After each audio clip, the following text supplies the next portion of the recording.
ജപമാലയല്ലിയാണ് പ്രാർത്ഥിക്കുന്നത്, അത് വചനം വായിച്ചാണ് പ്രാർത്ഥിക്കുന്നത്. എങ്ങനെയാണ് പ്രാർത്ഥിക്കുന്നത്? ഓരോരുത്തരും കൂടുതൽ ജപമാല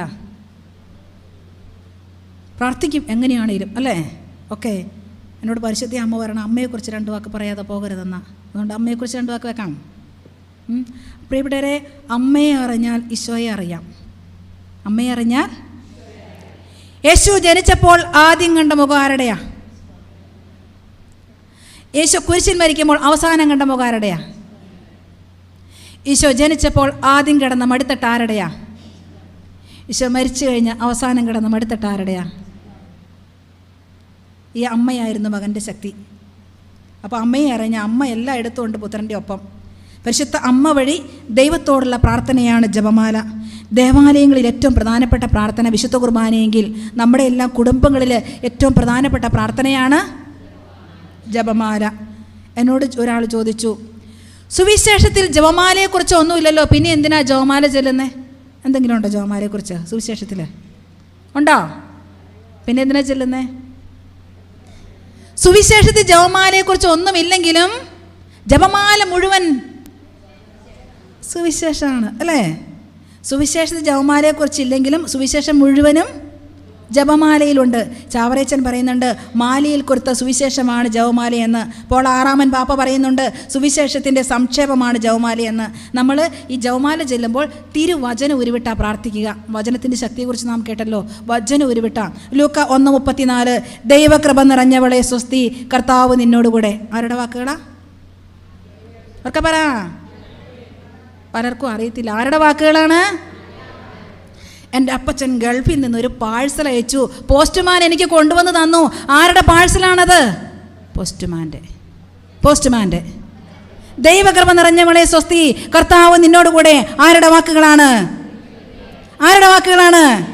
യോഹന്നാൻ 3:34, ദൈവമയച്ചവൻ ദൈവത്തിൻ്റെ വാക്കുകൾ സംസാരിക്കുന്നു. അപ്പോൾ ദൈവകൃപ നിറഞ്ഞവളെ സ്വസ്തി, കർത്താവ് നിന്നോടുകൂടെ ദൈവവചനം തന്നെയാണ്, അല്ലേ? അപ്പോൾ നാം വചനം ചൊല്ലി പ്രാർത്ഥിക്കുമ്പോൾ വിശുദ്ധീകരിക്കപ്പെടും. നമ്മളെ കണ്ടുകൊണ്ടിരിക്കുകയായിരുന്നു. അവൻ അശുദ്ധാത്മാക്കളെ വചനോട് പുറത്താക്കി. അല്ലെ, നിങ്ങളുടെ ഉള്ളിൽ സങ്കീർത്തനം 119 പറഞ്ഞു, അങ്ങേക്കെതിരെ പാപം ചെയ്യാതിരിക്കണം, നിങ്ങളുടെ വചനം സൂക്ഷിച്ചിരിക്കുന്നു. വചനത്തിൻ്റെ ശക്തിയൊക്കെ നമ്മൾ കണ്ടു. പ്രിയപ്പെട്ടവരെ, ഈ ജപമാലയിൽ വചനം ചൊല്ലി പ്രാർത്ഥിക്കുമ്പോഴും ഈ കൃപകളെല്ലാം നിറയും. ജപമാല ചൊല്ലി പ്രാർത്ഥിക്കുന്ന കുടുംബങ്ങളിൽ പിശാച് ഭരണം നടത്തുകയില്ല. ദിനം പ്രതി ജപമാല ചെല്ലുന്നവർ വഴിതെറ്റി പോവുകയില്ല. ചിലരൊക്കെ ഉണ്ടല്ലോ ജപമാല പ്രാർത്ഥന ജീപ്പിൻ്റെയും കാറിൻ്റെയൊക്കെ സ്റ്റെപ്പിന് ടയർ പോലെയാണ്. സ്റ്റെപ്പിന് ടയർ എപ്പോഴാണ് ഉപയോഗിക്കണേ ചേട്ടന്മാരെ? ആവശ്യം വന്നാൽ മാത്രമേ ഉപയോഗിക്കുകയുള്ളൂ. ചില പ്രതിസന്ധി വരുമ്പോൾ, ചില അപകടം വരുമ്പോൾ മാതാവേ ജപമാലയോട് അല്ലേ? ലൂക്ക 18:1, ഭഗ്നാശരാകാതെ പ്രാർത്ഥിക്കുവേൻ. 1 തെസ്സലോനിക്കർ 5:17, ഇടപെടാതെ പ്രാർത്ഥിക്കുവേൻ. പ്രഭാഷകൻ 7:10, മടുപ്പ് കൂടാതെ പ്രാർത്ഥിക്കുവേൻ. റോമ 12:12, സ്ഥിരതയോടെ പ്രാർത്ഥിക്കുവേൻ. സ്റ്റെപ്പിന് ടയർ ഉപയോഗിക്കുന്നത് പോലെ വല്ലപ്പോഴും പ്രാർത്ഥിക്കാനുള്ളതല്ല. പ്രാർത്ഥനയ്ക്ക് വിശ്രമത്തിൻ്റെ സമതല പ്രദേശങ്ങളില്ല. ഞങ്ങളുടെയൊക്കെ നാട്ടിലുണ്ടല്ലോ, ഈ വണ്ടി ഇങ്ങനെ കുന്നുകയറി ഇങ്ങനെ പോണ സമയത്ത് നിന്ന് പോയാൽ താഴേക്ക് പോരും എന്ന് പറഞ്ഞതുപോലെ പ്രാർത്ഥിക്കുമ്പോൾ ഇടയ്ക്കൊരു വിശ്രമം കൊടുത്താൽ നമ്മൾ താഴേക്ക് പോകും. ഈ ഇരുട്ട് വരുമ്പോൾ, വെളിച്ചം മങ്ങുമ്പോൾ ഇരുട്ട് വരുമെന്നതുപോലെ നമ്മുടെ ജീവിതത്തിൽ പ്രാർത്ഥന കുറയുമ്പോൾ പാപം വരും. പ്രിയപ്പെട്ടവരെ, ഒരു ജീവി ചത്തു കഴിഞ്ഞാൽ, പൂച്ച, എലി, എന്താണ് ചത്തു കഴിഞ്ഞാൽ എല്ലാത്തരം പ്രാണിപ്പുഴു കീടങ്ങൾ വരും. ഇവിടെ എങ്ങനെയാണോ? ഞങ്ങളുടെ നാട്ടിലതെ. ഒരു ജീവി ചത്താൽ എല്ലാത്തരം പ്രാണിപ്പുഴു കീടങ്ങൾ അവിടെ എത്തും. ഒരു ഇൻവിറ്റേഷൻ കാർഡും വേണ്ട. എങ്ങനെ വരുന്നു ആവോ? എങ്ങനെയാണ് അറിഞ്ഞാൽ നിങ്ങളവിടെ എത്തി എന്ന് പറഞ്ഞതുപോലെ പ്രാർത്ഥനയില്ലാത്ത കുടുംബങ്ങളിലേക്ക് എല്ലാവിധ തകർച്ചകളുമായിട്ട് പിശാച് കടന്നു വരും. പൂന്തോട്ടത്തിൽ പൂ വിരിഞ്ഞാൽ പൂമ്പാറ്റകൾ പലതരത്തിൽ തുമ്പി എല്ലാം പറന്നു വരും. കണ്ടിട്ടുണ്ടോ? പ്രാർത്ഥിക്കുന്ന കുടുംബങ്ങളിലേക്ക്, ജപമാലയിൽ പ്രാർത്ഥിക്കുന്ന കുടുംബങ്ങളിലേക്ക് എല്ലാവിധ അനുഗ്രഹങ്ങളുമായിട്ട് പരിശുദ്ധ അമ്മ വരും. ജോൺ പോൾ II പറയുന്നുണ്ട്, വിശുദ്ധ ജോൺ പോൾ II പറയുന്നുണ്ട്, ജപമാല ചൊല്ലുമ്പോൾ അമ്മയുടെ കയ്യിൽ പിടിക്കുന്നു, ചൊല്ലിക്കഴിയുമ്പോൾ അമ്മ നമ്മുടെ കയ്യിൽ പിടിക്കുന്നു. നമ്മൾ ജപമാല ചെല്ലുമ്പോൾ ആരുടെ കൈ പിടിക്കുന്നു? ചൊല്ലിക്കഴിയുമ്പോൾ ആര് പിടിക്കും? നമ്മുടെ കയ്യിൽ അമ്മ പിടിക്കും. പ്രിയപ്പെട്ടവരെ, രക്ഷകരെ നമുക്ക് കിട്ടിയത് പരിശുദ്ധ അമ്മ വഴിയാണെങ്കിൽ രക്ഷ പരിശുദ്ധ അമ്മ വഴിയേ ഉള്ളൂ. ഈ കഴിഞ്ഞ പ്രളയത്തിൽ 2019-20 ഞാൻ ഇവിടെ ഇല്ലായിരുന്നു കേട്ടോ, ഞാൻ ആ കൽക്കട്ട സൈഡിലായിരുന്നു. ആ പ്രളയത്തിൻ്റെ സമയത്ത് എൻ്റെ ഒരു കൂട്ടുകാരി എന്നോട് പറഞ്ഞ, സിസ്റ്റർ, എൻ്റെ ബാച്ചുകാരി, ഈ ഞങ്ങളുടെ മൂവാറ്റുപുഴ മഠം ഇങ്ങനെ പുഴയോട് ചേർന്ന. അപ്പം സിസ്റ്റേഴ്സ് അന്ന് പോകാതിരുന്നു 3-ാം നിലയിലെത്തി ഫയർഫോഴ്സൊക്കെ ഒന്ന് രക്ഷപ്പെടുത്തിയത്. ഓക്കെ. അപ്പോൾ അടുത്ത ഒരു വീട്ടിൽ അവിടെ എല്ലാം ഇങ്ങനെ വലിയ 2 നിലകളൊക്കെ ആയതുകൊണ്ട് എല്ലാവർക്കും ഇങ്ങനെ രക്ഷപ്പെടാനും കയറിയിരിക്കാനൊക്കെ സ്ഥലം ഉണ്ടായിരുന്നു. അപ്പോൾ തൊട്ടടുത്തൊരു പാവപ്പെട്ട അമ്മച്ചി താമസിക്കേണ്ട ചെറിയ വീടാണ്. അപ്പോൾ ഈ അമ്മച്ചി ഈ വെള്ളമൊക്കെ പൊങ്ങണ കണ്ടപ്പോൾ ഉണ്ടല്ലോ, വേളാങ്കണ്ണി മാതാവിൻ്റെ രൂപം എടുത്ത് വാതിലിൽ വെച്ച് 2 തിരിയും കച്ചിച്ച്, എൻ്റെ അമ്മേ മാതാവേ, എൻ്റെ വീട് അമ്മ കാത്തോളണേ എന്ന് പറഞ്ഞിട്ട് ഇറങ്ങി ഓടി. പ്രിയപ്പെട്ടവരെ, ഞാൻ കണ്ടതല്ല, എന്നോട് പറഞ്ഞ കാര്യമാണ്. ആ വീട്ടിൽ മാത്രം വെള്ളം കയറിയില്ല. ഞങ്ങളുടെ സിസ്റ്റേഴ്സ് അവിടെ അടിച്ച് കഴുകി സഹായിക്കാൻ പോയപ്പോൾ എന്നോട് പറഞ്ഞൊരു സാക്ഷ്യമാത്. അപ്പോൾ രക്ഷകനെ നമുക്ക് കിട്ടിയത് പരിശുദ്ധ അമ്മ വഴിയാണെങ്കിൽ നമുക്ക് രക്ഷ അമ്മ വഴിയേ ഉള്ളൂ.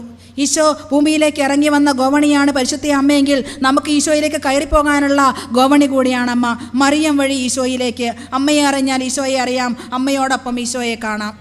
പൂജാരാജാക്കന്മാർ ശിശുവിനെ അമ്മയായ മറിയത്തോടൊപ്പം കണ്ടുവെന്ന, കാനായിലെ കല്യാണ വിരുന്നിൽ യേശുവിനോടൊപ്പം അമ്മയുണ്ടായിരുന്നുവെന്ന, കുരിശിൻ്റെ ചുവട്ടിലും കുരിശിൻ്റെ വഴിയിലും അമ്മയുണ്ട്. വിശുദ്ധ പാതുരപ്പിയോ ദിനം പ്രതി 40 ജപമാല ചൊല്ലി പ്രാർത്ഥിച്ചിരുന്ന. എത്ര 40. നമ്മൾ 40 ദിവസം കൊണ്ട് എത്തുമോ? നമ്മൾ ജപമാല ചൊല്ലി പ്രാർത്ഥിക്കുമ്പോൾ പരിശുദ്ധാത്മാവ് നിറയും. ഞാൻ 8ാം ക്ലാസ്സിൽ പഠിക്കുമ്പോൾ ഞങ്ങളുടെ മാത്തപ്പ സാർ ഒരു ഉദാഹരണം പറഞ്ഞേ. മാത്തപ്പ സാർ ഒരു വീട്ടിൽ ചെന്നിട്ട് മേരി ചേച്ചിയേ എന്ന് കുറേ വിളിച്ചു. അപ്പോൾ മേരി ചേച്ചി വിളിയൊന്നും കേട്ടില്ല. അടുക്കളയിൽ തകൃതിയായിട്ട് പണിയാണ്. അപ്പോൾ മുൻവശത്തിരുന്ന പേപ്പർ വായിച്ചുകൊണ്ടിരുന്ന ചാക്കോച്ചൻ ചേട്ടൻ ഇറങ്ങി വന്നു. ആരാ, എന്നാ വേണമെന്ന് ചോദിച്ചു. വിളിച്ചത് ആരെയാ? മേരി ചേച്ചീനെ. ഇറങ്ങി വന്നതോ? അപ്പം നന്മ നിറഞ്ഞ മറിയമേ എന്ന് ചൊല്ലി പ്രാർത്ഥിച്ച ആരിറങ്ങി വരും? ഈശോയോ? പരിശുദ്ധ അമ്മയുടെ മണവാളനാരാ? പരിശുദ്ധാത്മാവിൻ്റെ മണവാട്ടി ആരാ? ഇങ്ങനെ പരിശുദ്ധ അമ്മയുടെ മണവാളൻ ആരായിരിക്കും? പരിശുദ്ധാത്മാവനല്ലേ ഗർഭം ധരിച്ചത്. അപ്പം നമ്മൾ നന്മ പറഞ്ഞു പറയുമേ എന്ന് ചൊല്ലി പ്രാർത്ഥിക്കുമ്പോൾ നമ്മളിൽ പരിശുദ്ധാത്മാവ് നിറയും. പരിശുദ്ധ അമ്മയുടെ സാന്നിധ്യത്തിൽ വിശുദ്ധ സ്നാപകനും ഏലീശ പുണ്യവതിയും പരിശുദ്ധാത്മാവിനാൽ നിറഞ്ഞു. സെഹിയോൻ മാളികയിൽ പരിശുദ്ധ അമ്മയോട് ചേർന്ന് പ്രാർത്ഥിച്ച ശിഷ്യന്മാരിൽ പരിശുദ്ധാത്മാവ് നിറഞ്ഞു. പരിശുദ്ധാത്മാവിനെ വിളിച്ചിറക്കുന്നവളാണ് പരിശുദ്ധ അമ്മ. ഹല്ലേലൂയ. ഒരു മനുഷ്യനോട് ചോദിച്ചേ, എന്തിനാ സിസ്റ്ററെ നന്മ നിറഞ്ഞ മറിയമേ എന്ന് ഒരു പ്രാവശ്യം വിളിച്ചാൽ പോരെ? മാതാവ് കേൾക്കില്ലേ?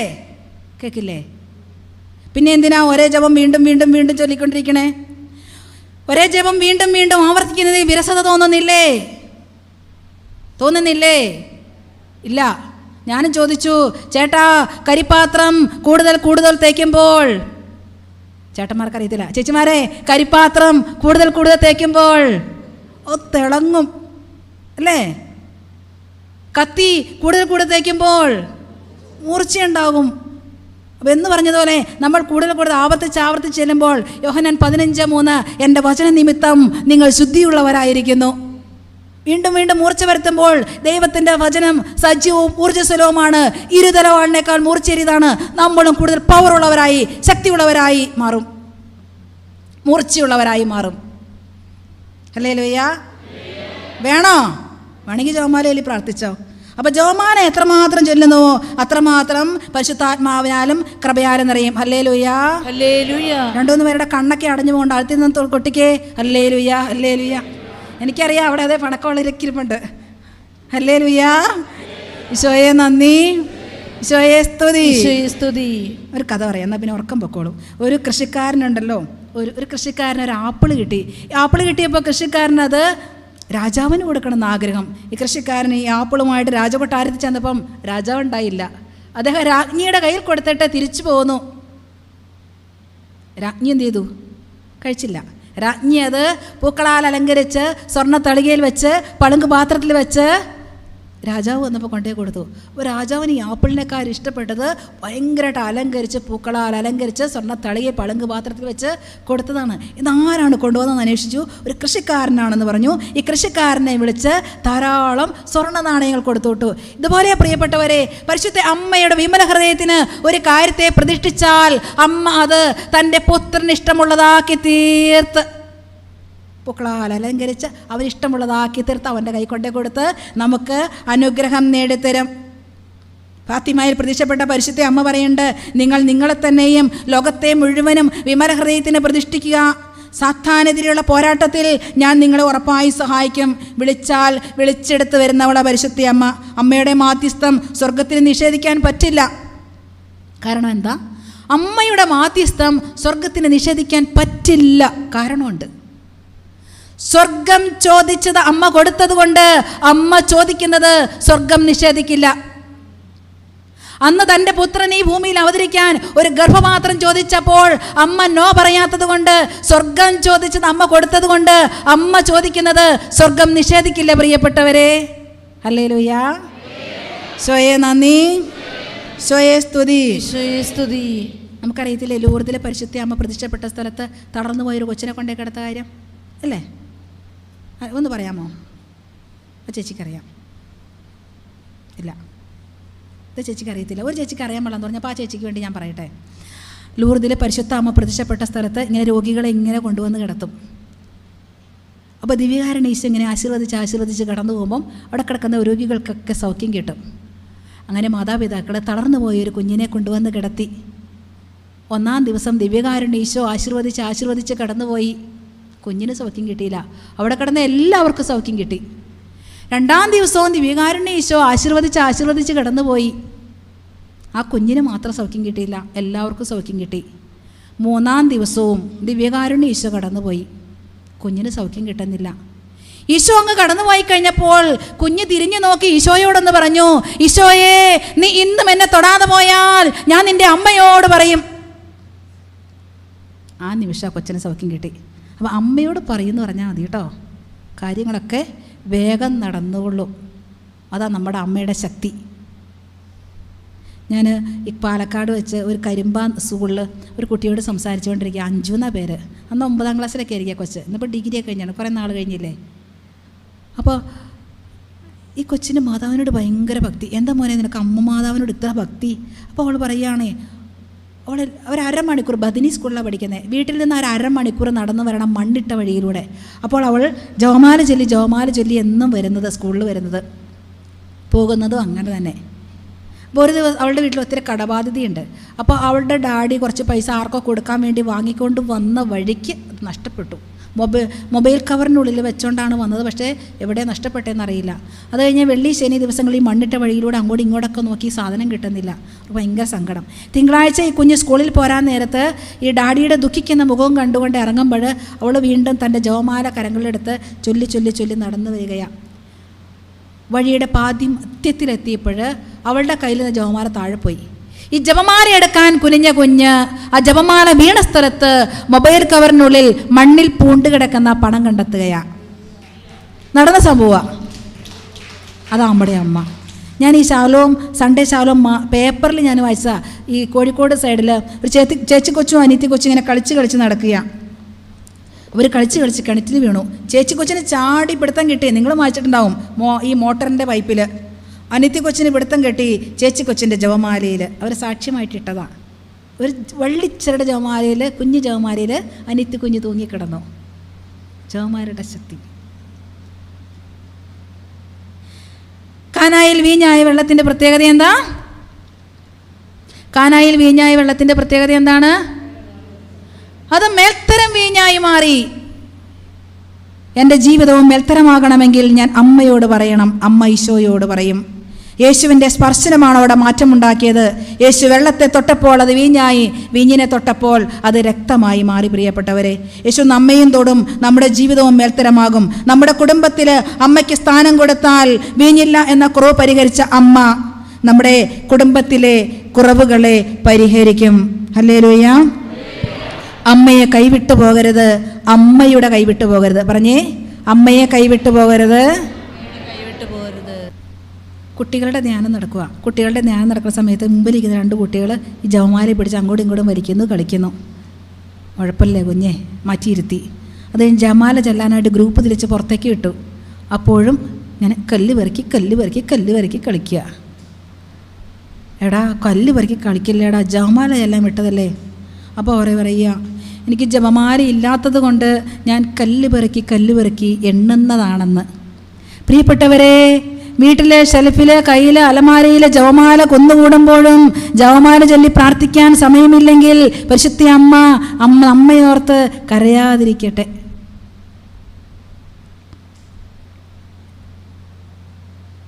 ജപമാല നമ്മുടെ വീട്ടിലൊക്കെ കുന്നുകൂടുമ്പോഴും ജപമാല ചൊല്ലി പ്രാർത്ഥിക്കാൻ നമുക്ക് സമയമില്ലെങ്കിൽ അമ്മ നമ്മയോർത്ത് കരയാതിരിക്കട്ടെ.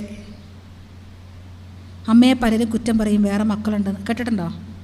ഇവിടെ പറയില്ലായിരിക്കും അല്ലേ? പറയുമോ വേറെ മക്കളുണ്ടെന്നാ? അമ്മയ്ക്ക് വേറെ മക്കളുണ്ടെങ്കിൽ കുരിശിൽ മരിക്കാൻ തുടങ്ങുമ്പോൾ എന്തിനാ ശിഷ്യനെ ഏൽപ്പിച്ചു കൊടുക്കുന്നത്? മക്കൾ കൊണ്ടുപോയില്ലേ? അമ്മയ്ക്ക് വേറെ മക്കളുണ്ടെങ്കിൽ കുരിശിൽ മരിക്കാൻ തുടങ്ങുമ്പോൾ അമ്മയെ ശിഷ്യന് യോഹന്നാന് ഇതാ നിന്റെ അമ്മ എന്ന് പറഞ്ഞ് ഏൽപ്പിച്ചു കൊടുക്കേണ്ട ആവശ്യമുണ്ടോ പ്രിയപ്പെട്ടവരെ? മക്കൾ വന്ന് കൊണ്ടുപോയില്ലേ അമ്മയെ? ഇല്ലേ? ചിലർ പറയും പുത്രനെ പ്രസവിക്കുന്നത് വരെ അവളെ അവനെ അറിഞ്ഞില്ല. എന്നുവെച്ചാൽ പ്രസവിച്ച് കഴിഞ്ഞപ്പോൾ അറിഞ്ഞു, പ്രസവിക്കുന്നത് വരെ അറിഞ്ഞില്ല. എന്നുവെച്ചാൽ വചനത്തിലൊരിക്കലും അശുദ്ധി ഒളിഞ്ഞിരിക്കുന്നില്ല. വചനം ദൈവമാണ്. അങ്ങനെയെങ്കിൽ 2 സാമുവേൽ 6:63 പറയുന്നില്ലേ, സാവൂളിൻ്റെ മക്കൾ മിഖാൽ മരണം വരെ സന്താനരഹിതയായിരുന്നു. മരിക്കുന്നത് വരെ കുട്ടികളുണ്ടായില്ല, മരിച്ചു കഴിഞ്ഞുണ്ടായിന്ന് അർത്ഥം ഉണ്ടാപ്പേ.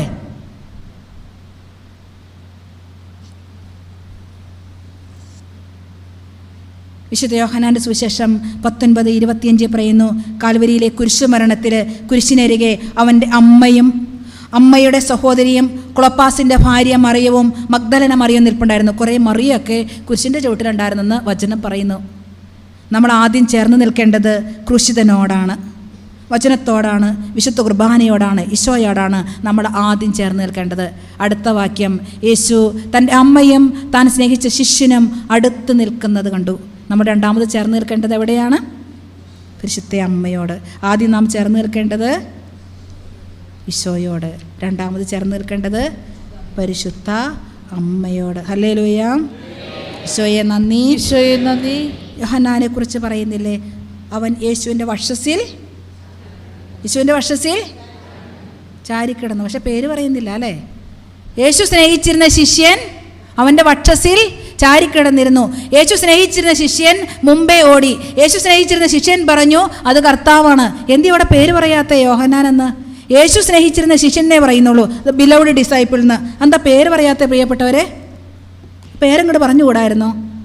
ഇവിടെ പേരെഴുതിയിട്ടില്ല, യേശു സ്നേഹിച്ചിരുന്ന ശിഷ്യൻ എന്ന് മാത്രമേ പറയുന്നുള്ളൂ. അതിൻ്റെ കാരണം എന്താ? ഞാൻ ആ ബിലൗഡ് ഡിസൈപ്പിൾ ആയിത്തീരാൻ, ഞാൻ യേശു സ്നേഹിക്കുന്ന ആ വ്യക്തി ആയിത്തീരാൻ വേണ്ടിയിട്ടാണ്. എൻ്റെ പേര് അവിടെ വരാൻ വേണ്ടിയിട്ടാണ് അവിടെ ആ പേരെഴുതാത്തത്. യേശു സ്നേഹിച്ചിരുന്ന ശിഷ്യൻ അവൻ്റെ വക്ഷസിൽ ചേർന്ന് കിടന്നു എന്ന വചനം. നമ്മളും നമ്മുടെ പ്രാർത്ഥനയിലൂടെ യേശുവിനോട് ചേർന്നിരിക്കണം. യോഹന്നാൻ ശ്ലീഹായുടെ ജീവിതം, യോഹന്നാൻ ശ്ലീഹയെ നമുക്കറിയാം, ജീവിതം നോക്കുമ്പോൾ ഉണ്ടല്ലോ, ആദ്യം യോഹന്നാൻ ഈ യേശു ഇങ്ങനെ നടന്നു പോകുമ്പോൾ പറയുന്നുണ്ട്, കർത്താവിനെ തിരസ്കരിച്ച പട്ടണം നോക്കിക്കൊണ്ട് പറയണേ, അഗ്നി ഇറക്കി നശിപ്പിക്കട്ടെയോ ഇടിമുഴക്കത്തിൻ്റെ പുത്രന്മാർ. കേട്ടിട്ടുണ്ടോ? കർത്താവെ അഗ്നി ഇറക്കി നശിപ്പിക്കട്ടെയോ എന്ന് ചോദിക്കുന്നുണ്ട്. യേശു അവരെ ശാസിച്ചു. കാരണം യേശു നശിപ്പിക്കാൻ വന്നവനല്ല, യേശു രക്ഷിക്കാൻ വന്നവനാണ്. എന്ന് വെച്ചാൽ പെട്ടെന്നൊരു പ്രതികാരം നിറഞ്ഞ മനോഭാവമാ യോഹന്നാൻ്റെ. അതുകൊണ്ടല്ലേ അഗ്നി ഇറക്കി നശിപ്പിക്കട്ടെ എന്നൊക്കെ ചോദിക്കുക. വീണ്ടും വേറൊരു ശിഷ്യൻ പിശാചിനെ ബഹിഷ്കരിക്കുന്ന കണ്ടപ്പോൾ ഈശോട് പറയുക, നിന്റെ നാമത്തിൽ ഒരാൾ പിശാചുകളെ ബഹിഷ്കരിക്കുന്നത് ഞങ്ങൾ കണ്ടു, ഞങ്ങൾ അവനെ തടഞ്ഞു. കാരണം അസൂയ, കാരണം അവർക്ക് പറ്റിയില്ല. ഒരപ്പൻ ഒരു കുഞ്ഞിനെയും കൊണ്ട് പിശാചിനെ ബഹിഷ്കരിക്കാൻ കൊണ്ടിട്ട് അവർക്ക് പറ്റിയില്ല. അതുകൊണ്ട് വേറൊരാൾ ബഹിഷ്കരിക്കേണ്ടപ്പോൾ എന്ത് പറ്റി? തടഞ്ഞു. അപ്പോൾ പ്രതികാരമുണ്ട്, അസൂയുണ്ട്. വീണ്ടും എടുത്തം വരുത്തിയിരിക്കാൻ അധികാരമോഹം. ഇങ്ങനെ അസൂയയും പ്രതികാരം അധികാരമോഹമൊക്കെ നിറഞ്ഞ യോഹന്നാൻ യേശുനാഥൻ്റെ വക്ഷസോട് ചേർന്ന് കിടന്ന് അവൻ ദൈവം സ്നേഹമാണെന്ന് തിരിച്ചറിഞ്ഞു. ദൈവം സ്നേഹമാണെന്ന് അവൻ എഴുതി സുവിശേഷങ്ങളുടെ ലേഖനങ്ങളിൽ. 3 ലേഖനങ്ങളും സുവിശേഷവും. പിന്നീട് അവൻ്റെ ജീവിതം വെളിപാടുകൾ കൊണ്ട് നിറഞ്ഞു. പരിശുദ്ധ അമ്മയെ കിട്ടി, പരിശുദ്ധാത്മാവിനാൽ നിറഞ്ഞു. ഈ 12 അപ്പസ്തോലന്മാരിൽ സ്വാഭാവിക മരണം വരിച്ചത് വിശുദ്ധ യോഹന്നാന. പ്രിയപ്പെട്ടവരെ, യേശുവിൻ്റെ വക്ഷസിൽ ചാരിക്കിടക്കണമെങ്കിൽ ആദ്യം യേശുവിൻ്റെ അടുത്തിരിക്കണം. എൻ്റെ വ്യക്തിപരമായ പ്രാർത്ഥനയിലൂടെ അടുത്തിരുന്നാൽ ഞാനും വീണു പോവുകയില്ല, വീണാൽ തന്നെ യേശുവിൻ്റെ വക്ഷസിലേക്ക് വീഴുകയുള്ളൂ. എൻ്റെ ജീവിതത്തിൽ എന്തെല്ലാം കുറവുകളുണ്ടോ അത് അടുത്തിരിക്കുമ്പോൾ പരിഹരിക്കപ്പെടും. യൂദാസിനും യേശുനാഥൻ്റെ വക്ഷസിൽ ചാരാൻ അവസരമുണ്ടായിരുന്നു. പക്ഷെ അവൻ ചാരിയത് ധനത്തിലായി. അങ്ങനെ അവൻ്റെ ജീവിതം ദുരിതത്തിലായി. യേശുനാഥൻ്റെ പീഡാനുഭവ വേളയിൽ അപ്പസ്തോലൻ കള്ളനും വഞ്ചകനുമായി തീർന്നപ്പോൾ കള്ളൻ സ്വർഗം കരസ്ഥമാക്കി. നമ്മൾ ഒരു ക്രമം നഷ്ടപ്പെടുത്തിയാൽ മറ്റൊരാൾക്ക് പോകും. യേശുനാഥൻ്റെ പീഡാനുഭവേളയിൽ അപ്പസ്തോലൻ കള്ളനും വഞ്ചകനുമായി തീർന്നപ്പോൾ കള്ളൻ സ്വർഗം സ്വന്തമാക്കി. പ്രിയപ്പെട്ടവരെ, യുദാസിനും അവസരമുണ്ടായിരുന്നു. നമ്മളൊക്കെ എവിടെയാണ് ചാരിക്കിടക്കുന്നത്? പേരിലാണോ, പ്രശസ്തികളാണോ, ധനത്തിലാണോ, വാട്സപ്പ് മെസ്സേജുകളാണോ, മൊബൈലാണോ? എവിടെയാണ് നമ്മളൊക്കെ ഈ കാലഘട്ടത്തിൽ ചാരിക്കിടക്കുന്നത്?